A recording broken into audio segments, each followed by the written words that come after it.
오늘 3부 예배에 은혜 받으실 하나님의 말씀은 창세기 6장 1절에서 12절까지 말씀입니다.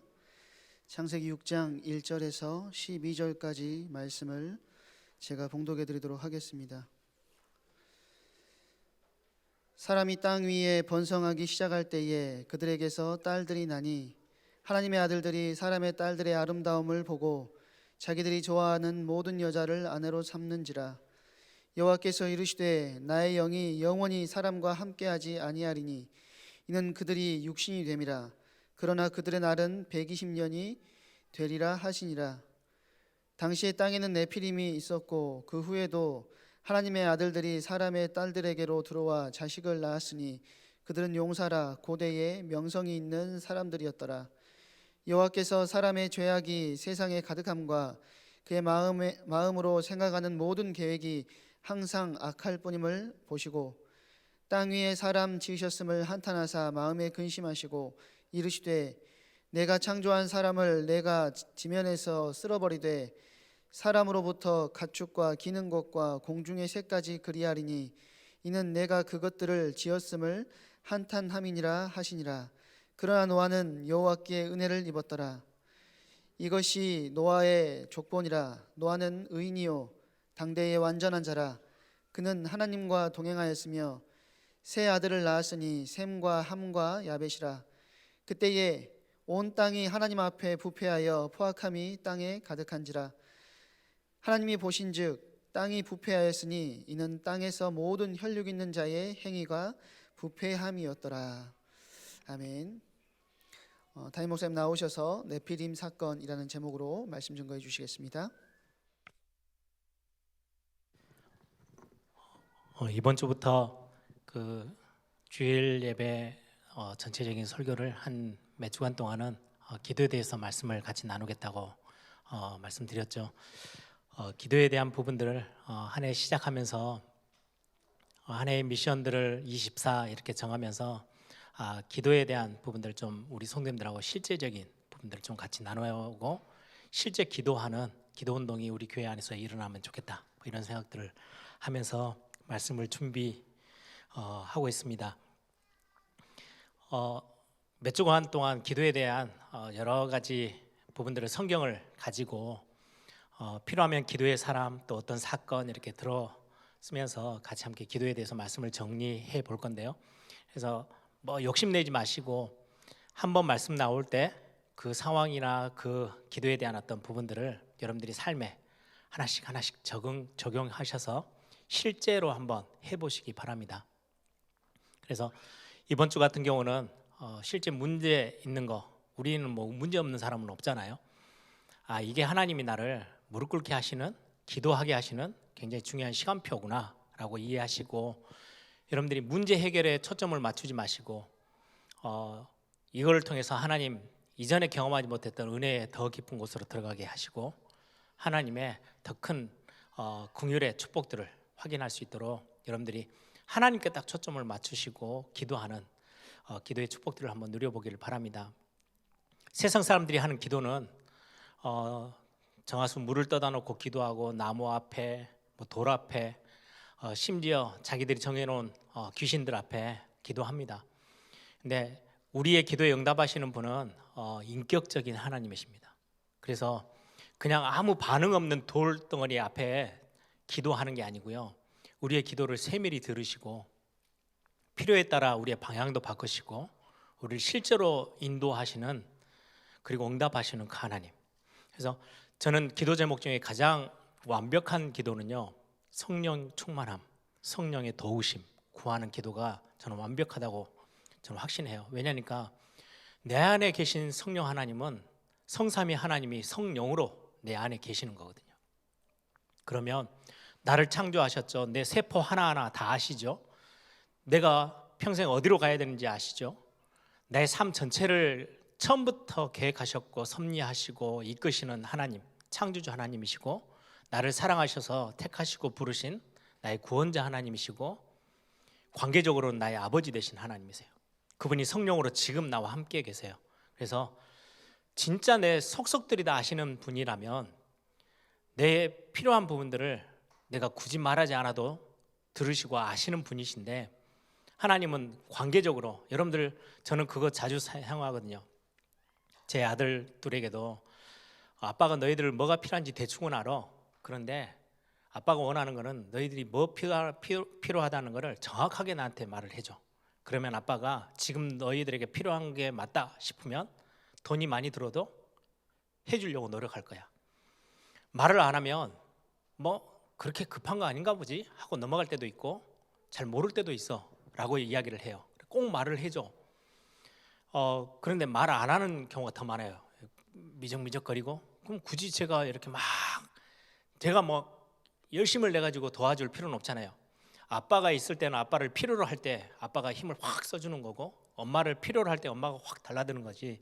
그래서 우리의 어떤 하나님과의 우리의 관계도 마찬가지인 것 같아요.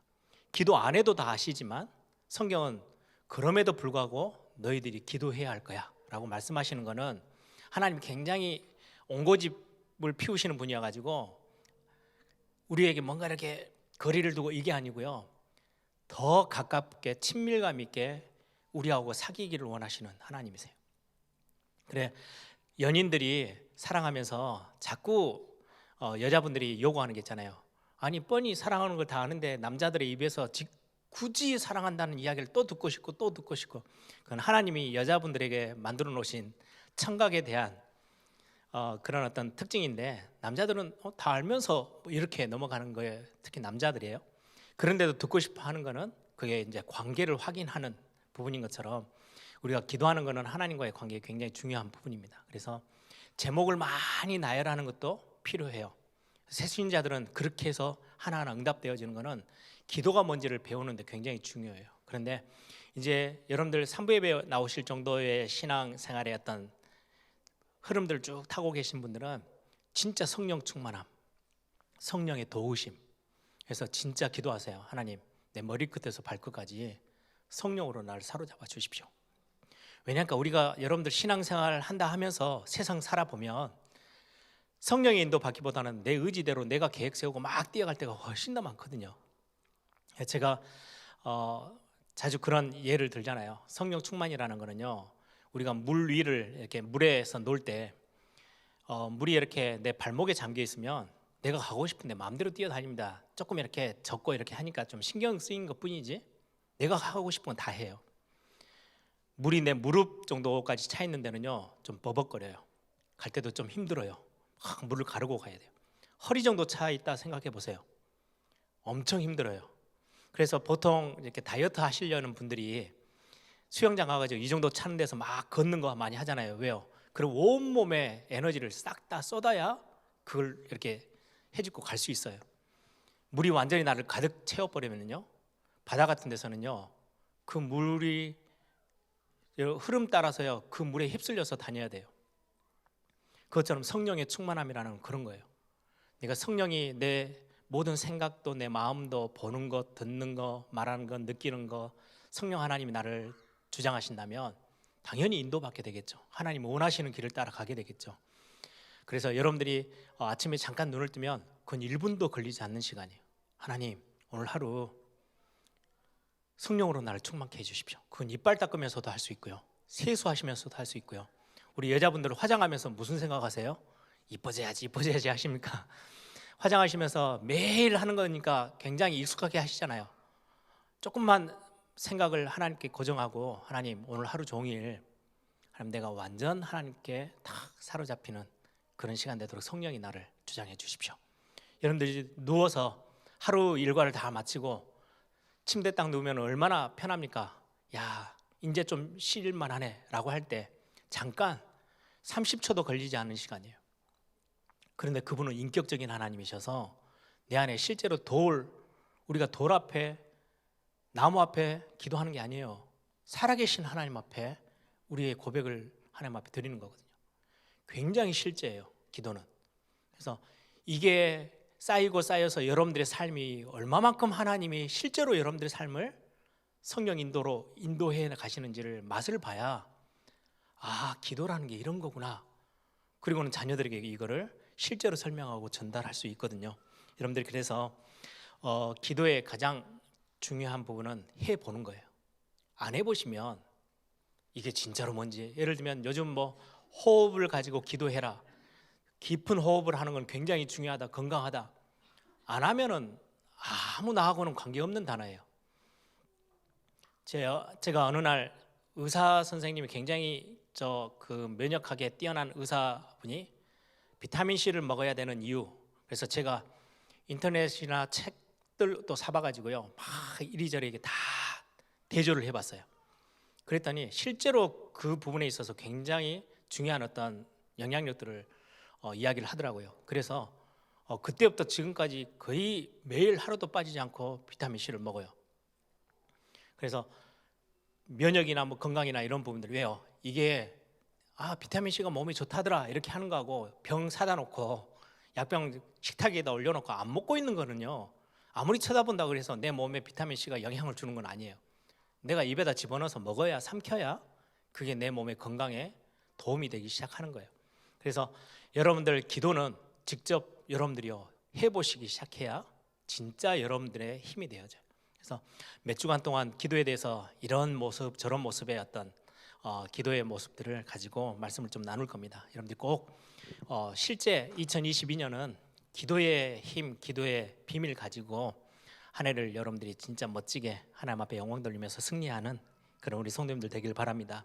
오늘 제목이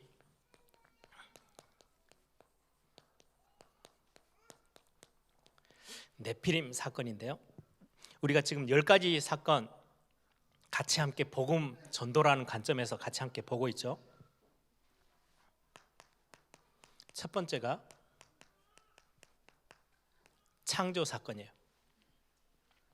여기는 굉장히 중요한 질서가 있다고 그랬죠. 창세기 1장, 2장은요 선포하시는 거예요. 전체를 두고, 성경 전체를 두고 설명하는 게 아니고 선포하는 거예요. 하나님이 천지를 창조하셨다. 모든 걸 하나님이 창조하셨다. 그리고는 어떨 때요? 완전히 흑암, 혼돈, 공허로 가득 차 있는, 질서 없이 다 흩어져 있는 그 세상 앞에 하나님이 빛이 있으라. 그리고 어둠은 어디로 가라. 물은 여기로 가라.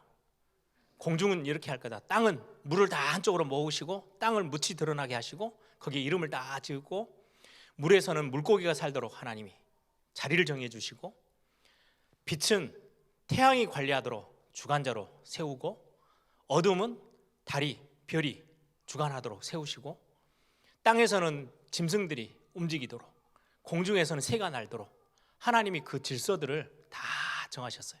이게 창조에 있어서 굉장히 중요해요. 그리고는 인간은 하나님의 형상대로 하나님과 관계하는 자로 세웠어요. 이게 깨어진 게 원죄 사건이에요. 그렇죠? 원죄로 인해서 우리 모든 질서가 싹 다 깨어졌어요. 왜 우리에게는 문제가 옵니까? 원인. 그러면 원인을 알면 답을 우리는 찾을 수 있어요. 원인을 모르면 우리가 병원 가는 이유, 어떤 분들은 병원도 안 가고 이거는 이거 아플 때는 이거 먹어야 돼. 그거는 잘못하면 큰 문제가 와요. 왜요? 정확한 원인을 모르고 그게 답이냐? 이것저것 다 막 드시면 큰일 납니다. 병원 가서 진짜로 내가 지금 아픈 거 뭐가 이상이 있는 게 어디에서 시작됐는지 알고 거기에 맞는 약을 짓는 거, 굉장히 중요해요. 원인을 알고 그거 알면 답을 우리는 붙잡을 수 있거든요. 왜 인생 전체 모든 인간에게 문제가 왜 시작되고 왔는지, 어디에서 시작됐는지, 그게 원죄 사건입니다. 이 창조 사건을 모르면 원죄 사건이 이해가 안 되는 거죠. 이거를 완전 다시금 회복하기 시작하게 해서 하나님이 우리에게 주신 최고의 영적 시스템이 예배입니다. 그래서 우리가 예배를 중요하게 생각하는 것은 이 원죄 문제를 뛰어넘어서 그리스도의 복음을 가지고 다시금 하나님 앞에 세워지는 거. 그래서 우리가 교회를 하나님이 세우셨을 때 가장 중요한 거는요, 예배하게 하기 위해서 하나님 앞에 우리가 서면 다시금 이게 다 회복되어지는 거예요. 우리에게 복을 주시는 분은 하나님이세요. 우리의 기도에 응답하시는 분이 하나님이세요. 질서를 정확하게 바로 잡는 거예요. 그걸 보고 예배한다라고요. 그래서 이 예배는, 예배가 실패하면 다 다시금 또다시 모든 게 다 실패되고 예배가 성공하면 모든 것에서 성공할 수 있습니다. 오늘 네 번째가 사건으로 네피림 사건, 오늘 같이 함께 살펴봅니다. 제목을, 오늘 본문을 창세기 6장, 여러분들 너무 잘 아는 노아라는 사람이 나오고 홍수가 나서 방주를 짓고 이 사건이에요. 그래서 노아 사건, 홍수 사건, 방주 사건 이렇게 할 수 있는데 네피림 사건이라고 제목을 정했어요. 왜요? 그냥 노아 홍수 사건 이거는 핵심을 건드리는 단어는 아니에요. 훨씬 더 중요한 부분은 그 시작이 어디에서 시작했고 왜 그런 일들이 재앙이 이 땅에 임하게 되어졌는지의 시작은 네피림이라는 단어를 우리가 어떻게 이해하느냐에 따라서 달라지게 되는 거죠.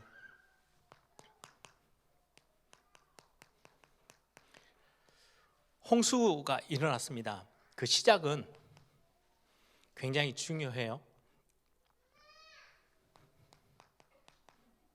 가정에서 시작됐어요. 교회가 부흥되느냐, 교회가 어느 날 갑자기 흔들리기 시작하느냐, 교회가 진짜 힘있게 세계보험 하느냐 마느냐, 이거는 교회에 대한 많은 것도 있지만 근본을 찾아 들어가 보면 이게 굉장한 영향을 줍니다. 가정이 든든하면 교회가 든든해집니다. 가정과 교회는 하나님이 직접 지으셨어요. 그래서 가정을 굉장히 소중하게 생각해야 하는 거죠.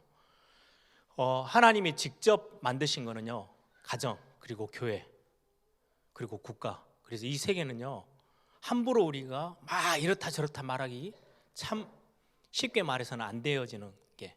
그래서 가정과 교회, 특히 가정과 교회는 굉장히 중요한 하나님의 손 안에 있는 부분입니다.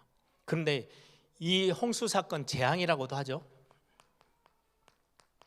이 문제의 가장 시작은 가정에서부터, 특히 가정이라고 하면 결혼. 요즘 들어서 우리 한국은, 특히나 우리 한국은 결혼을 너무 쉽게 하는 것 같아요. 제가 가끔 결혼식 주례를 맡으면 그런 좀 제 소갈이 하고 있는 것들을 가끔 간단하게 표현하는데요. 한국은 희한하게 애식장에서 결혼하는 문화가 거의 대부분이잖아요. 교회에서 잘 안 해요. 근데 저는 교회가 되게 그냥 장소적으로도 편하지만은 결혼이 좀 중요하게 전달되어지는, 결혼이라는 그 예식이 중요하게 전달되어지는 현장으로 교회는 참 좋다라는 생각을 합니다. 애식장 가면 1시간 시간을 정해놓고요, 제가 애식장에 주례를 하러 가면요, 반드시 그 직원이 저한테 와서 묻습니다. 목사님이시죠? 오늘 주례 5분 이상 하시면 안 돼요. 그 제가 신경 엄청 쓰거든요. 그 터치하지 말라고, 내가 알아서 끝낼 거라고. 그래도 말하지 말라고. 제 성격이 그런 다른 사람에게 가서 말할 성격이 잘 안 되잖아요. 근데 그 앞에서는 제가 좀 짜증스럽게 이야기해요. 내가 알아서 딱 끝낼 테니까 걱정하지 마시라고. 속으로는 한마디 더 하고 싶은 거예요. 결혼식이 무슨 공장에서 가정을 하나씩 뚝뚝 찍어내는 겁니까? 그게 아닌데 한국은 그렇게 해요. 저는 한국의 결혼 문화는 진짜 바꿔줘야 된다고 생각해요. 교회가 이거 바꿔야 돼요. 그래서 나중에 제가 진짜 하고 싶은 것 중에 하나는, 렘넌트들이 교회가 예배당이 이제 건축이 되어지면 저는 렘넌트들이 마음껏 뛸 수 있는, 그래서 체육관 같은 시설을 하나를 꼭 넣어야 되겠다. 뭐 농구장 같이, 그걸 뭐 이렇게 변화시키면 배구도 하고 농구도 하고 다 할 수 있으니까요. 그것도 비 안 오게끔 실내에서 할 수 있으면 참 좋겠다. 그리고는 제가 제일 많이 생각하는 게요, 결혼식장이에요. 문화센터 같은 문화 공간. 어떨 때는 애들이 발표도 하고 조금만 바꾸면 결혼식장. 그래서 우리 교회 안에 있는 모든 사람들도 마찬가지지만은 교회 밖에 있는 사람들도 거기 와서 신청하고 결혼할 수 있도록. 그래서 시간에 좀 구애 안 받고, 본당에서 하면 좋긴 한데요, 어떤 분위기냐니까 딱 오면 예배당 분위기예요. 그래서 예수 안 믿는 분들, 교회 안 다니시는 분들이 보면요, 거부감이 확 와요. 그러니까 교회에서 결혼식을 안 하려고 하는 거예요. 그런데 따로 별도의 공간에 굉장히 문화적인 어떤 발표도 하고 공간, 뭐 그런 공간이 딱 있는데, 이게 교회 분위기가 전혀 안 나는데 그게 교회 안에 있는 건물 중에 하나예요. 그러면은 불신자들이 이렇게 서로 이렇게 결혼을 하다 보면 양쪽이 배경 때문에 막 이런저런 이야기가 있잖아요. 와서 보면 여기 예식장보다 훨씬 낫네 하면은 누구라도 와서, 왜 외식장은 쫓기는 거 다 알거든요. 그런데 한국은 결혼을 너무 쉽게 하고요. 쉽게 하니까 쉽게 헤어져요. 제가 미국에서 결혼식 주례를 처음 제가 결혼식 주례를 목사 돼서 한 게 한국이 아니고 미국이에요. 결혼식 주례를 부탁받아서 미국까지 날아가 가지고 하는데 토요일부터 저를 대기시켜 놓고 리허설을 하는데요. 거의 뭐 3시간, 4시간? 완전 신랑 신부들은 죽어요. 옆에 같이 하는 분들은. 그리고는 그 다음 날 아침 일찍부터 불러내 가지고 또 확인하고 또 확인하고. 그래서 결혼식 하는데 단 한 명도 불신자든 신자든 상관없어요. 한 명도 일어나서 돌아다니는 사람도 없고 잡담하는 사람도 없어요. 완전 결혼식에 딱 집중을 해줘요. 그걸 보면서 야, 참 멋있다. 참 이런 결혼식을 해보면 참 좋겠다. 뭐 그래 해도 뭐 미국 이혼율도 엄청 많은데 우리 한국은 아예 분위기상 니 좋아 나 좋아 결혼하자 예식장 가가지고 그냥 똥똥똥 하고 끝나버려요. 꼭 공장에서 물건 찍어내듯이요 1시간 안에 한 커플씩 그냥 막 내보내요. 정신없어요.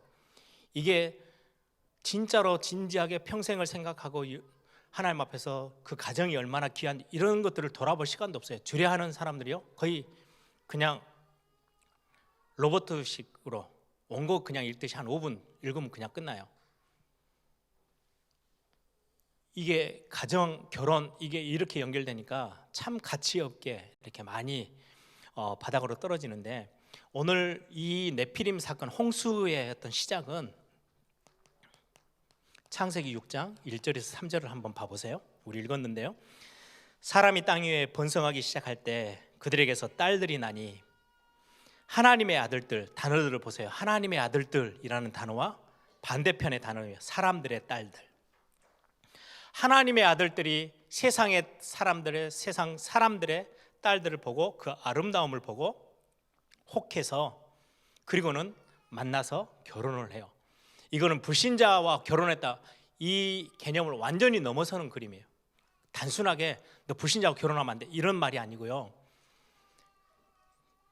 구약에서의 가정은 지금의 교회를 말해요.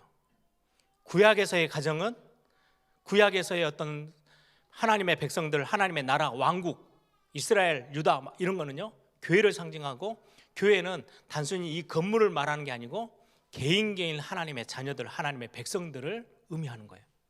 하나님의 백성들이 하나님의 자녀들이 신앙생활 하는데 세상 것 줬다고요 후루룩 끓이 가버리고 그거 이야기하는 거예요. 단순히 이 말을 끄집어내가지고 딱 잘라가지고 네 불신자하고 결혼하면 네 망해 이 말이 아니에요. 구약은 전체적인 큰 그림이 있거든요.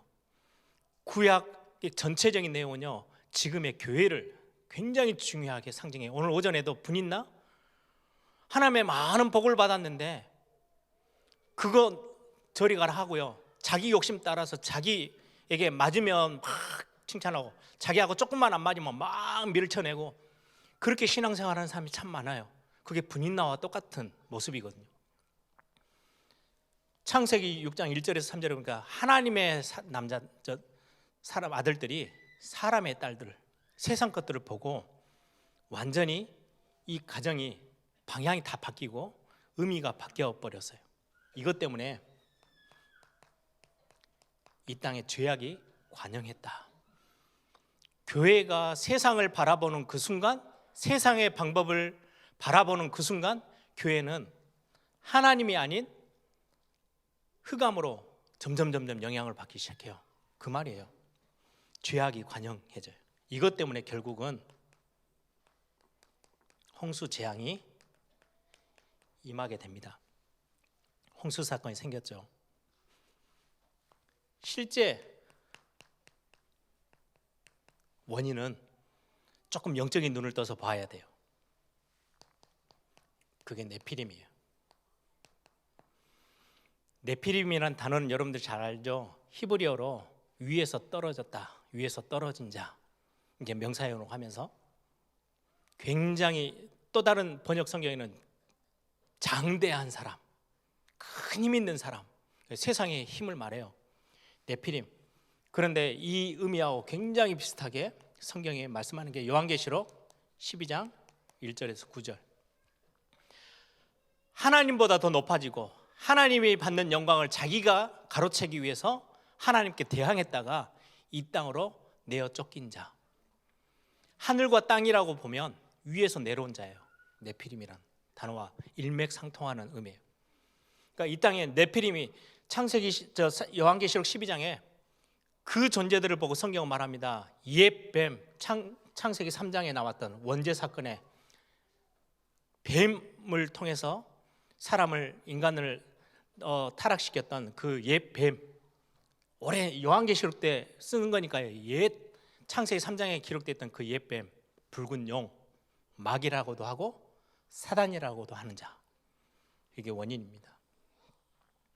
그게 세상에 어마어마한 힘을 과시하면서 하나님의 아들들을요 그쪽으로 다 유혹하는 거예요. 교회가 힘 있으면 너무 좋잖아요. 교회가 막 어마어마한 힘을 과시하면 되게 좋잖아요. 그러다 보니까 뭘 향해 가요? 세상의 힘, 세상의 방법들을 그대로 교회 안으로 가지고 들어와요. 그게 멸망의 원인이 되기도 하죠. 창세기 1장 2절을 반복하는 거예요. 흑암, 혼돈, 공허. 네피림은 자꾸 질서, 하나님과의 관계 이거 회복하는 게 아니고요. 내가 힘이 있으면 돼요. 내가 강대해요. 내가 장대해요. 키도 크고 등치 있고 굉장히 큰 나라를 만들 수 있어요. 모든 세상 나라가 다 그랬어요. 네피림 같아요. 애굽도 마찬가지고 아수르, 바벨론, 헬라, 로마까지 떵떵거리면서 나라를 다 차지하면서 야 우리는 엄청 장대해. 결국 다 무너져 버렸잖아요. 다 망하는 거예요. 창세기 3장 1절에서 6절에 있는 것처럼 완전 하나님을 떠나 있는 이 문제가 네피림 통해서 계속 반복되어지는 겁니다. 이게 지금 이 시대의 사건이에요. 이 시대의 문제. 사실은 지금 이 땅에 굉장한 종교단체 크면 클수록 하나님과는 정반대의 자리에 서 있어요. 모든 종교단체가 제 속에서 심는 말, 내 자신이에요. 내 중심. 불교만 가도 욕을 하는 게 아니고요. 불교만 가도 내가 해탈해서 신의 경지에 가는 거. 그 종교가 가장 가르치고 길을 제시하는 게 이거예요. 내가 하나님처럼 되는 거. 실제로 내가 해탈의 경지까지 가기 위해서 수련하고 돌을 닦는 거거든요. 3단체. 철저히 이들이 가지고 있는 게요. 명상운동입니다. 우리 교회도 전에 제가 대학 사역할 때 우리 여기서 강로사, 목사 이렇게 부목사로 있으면서 할 때 우리 교회에 왔던 청년이에요. 전남대학교 다니던 청년인데 나이가 꽤 많이 들었더라고요. 그런데 아직도 학교를 다니고 있대요. 졸업을 못한 거예요. 그래서 입학한 지 얼마 정도 됐냐 그랬더니 군에 갔다 다 하고 10년 정도 됐는데 아직 대학을 졸업을 못했어요. 딱 보면 알아요. 아 조금 이상하구나. 조금 정상은 아니구나. 이런 게 느껴져요. 뭐 수염도 안 깎고 오고 좀 덥수룩하게 뭐 이렇게 다녀요. 그래서 물어봤어요. 이제 상담하게 제 앞에 앉아서 한참을 이야기하는데 아니 왜 10년이 됐는데도 졸업을 못 하고 계십니까? 라고 했더니 자기가 대학을 딱 들어가서 전남대 갈 정도면 이쪽 지역에서는 꽤 그래도 엘리트고 똑똑하잖아요. 공부 잘했고 중고등학교 때 대학을 갔는데 동아리에 무슨 저 명상운동 뭐 이런 것들을 하는 단체가 있어서 굉장히 뇌 기능도 좋아지고 건강해질 수 있고 뭐 이래서 그 저 동아리에 들어갔대요. 그래가지고 오늘 수련을 하는데 처음에는 되게 좋더라네요. 몸도 가벼워지고 생각도 이렇게 잡생각이 안 들고 한 2년 정도 했는데 그때 가르치는 분이 하나를 더 이야기하더래요. 이제는 내 몸의 한쪽으로 이렇게 생각을 딱 집중하면서 했으니까 내 몸에 있는 거 말고 내 몸 밖에 있는 내 바로 옆에 있는 이 기라는 게 있는데 그걸 내 몸하고 딱 일치를 시키면서 집중하게 하는 거를 배워야 된다. 그래서 이제 호흡도 하고 명상을 하는 거예요. 그래서 내 몸 주변에 기운 같은 게 있잖아요. 그래서 그거를 이렇게 집중하는데 조금 더 시간 가니까 우주의 어마어마한 기운이 내 몸의 옆에 있는 기운하고는 비교도 할 수 없는 우주의 기운이 있대요. 그걸 내 몸에 딱 받아들여서 딱 집중하면 엄청난 파워가 생긴다. 그래가지고 명상하다가 돌아버렸어요. 왜요? 우주의 기는 딱 하나밖에 없어요. 둘 중에 하나예요. 성령 아니면 귀신. 근데 뭐 하나님의 자녀가 아니니까 성령하고는 아무 상관없고 우주의 길을 내 안에 그걸 보고 접신이라 합니다. 명상운동은 반드시 접신운동으로 연결됩니다. 그래서 창세기 3장으로 연결되는 거예요. 네가 하나님처럼 돼. 어마어마한 우주 전체를 다 품고. 예. 실제로 명상운동 하는 사람들은 처음에는 그 친구가 하는 말이에요. 2년, 3년, 5년 해가지고는 그 이야기 안 해준대요. 깊이 들어오면 그때서야 이제는 외부에 있는 우주의 길을 내 안으로, 전체에 있는 그 길을, 힘을 내 안으로, 그거 이제 하는 방법들을 가르쳐주고 한대요. 그래서 그거를 부르는, 그 우주의 길을 내게로 끌어모으는 가장 좋은 단어가 이렇게 하는 동그란 음이 나와요. 옴이라는 단어예요. 제가 인도에 갔더니 사원에 간판에 다 붙어 있어요. 그래서 선교사님한테 물어봤어요. 저 똑같은 단어들이 여러 사원에 다 있는데 무슨 단어예요? 그랬더니 옴 발음 나는 단어래요. 예전에 여러분들 기억하세요? 일본에서 난리 한번 사이비 종교 집단이 막 설쳤는데요. 옴교예요. 옴이라는 단어는 전 세계적으로, 그러니까 명상운동 하는 사람들은 그게 통하는 단어인가 봐요. 우주의 소리래요. 어머니의 소리 뭐 이렇게 하면서 그걸 소리를 쭉 내면서 이렇게 호흡하면서 명상하면요, 우주의 기가 자기한테, 우주의 기가 들어오기는요, 세상 신, 세상 임금이 이 땅에 떠도는 영적인 존재는 사단밖에 없는데요. 그래서 명상운동 해서요, 힘이 굉장히 세지는 것처럼 가는데 완전히 사단에게 사로잡히는 거죠. 이게 결국은 다음 세대에게까지, 결국은 문화라는 이름으로 참 좋은 게 많잖아요. 복음 안에서 복음 가진 자들이 만들어내는 문화가 정말 힘이 있어야 되는데 교회는 점점 힘을 잃고요. 세상의 문화. 그래서 우리가 붙잡는 게 그겁니다. 사도행전 13장, 16장, 19장. 무속, 점술, 우상문화, 우상종교. 이게 문화처럼 아주 보기 좋게 힘있게, 그래가지고 전 다음 세대들을 다 사로잡고 있어요. 이때 하나님이 답을 주신 게요, 방주를 만들어라. 이유가 있어요.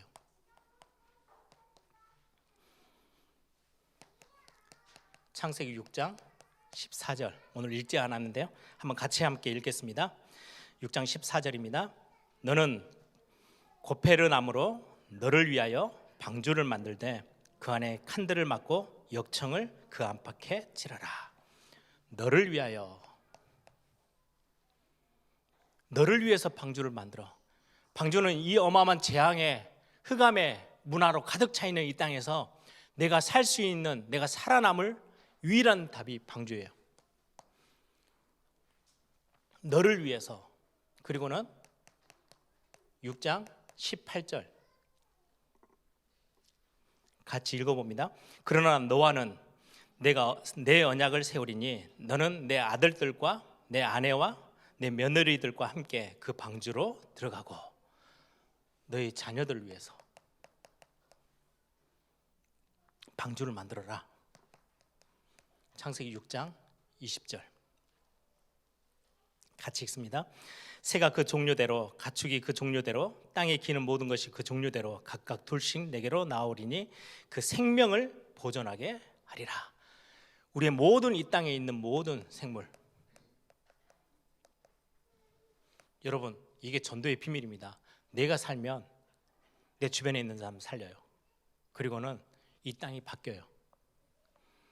창세기 1장 질서하고 똑같이 돌아가죠.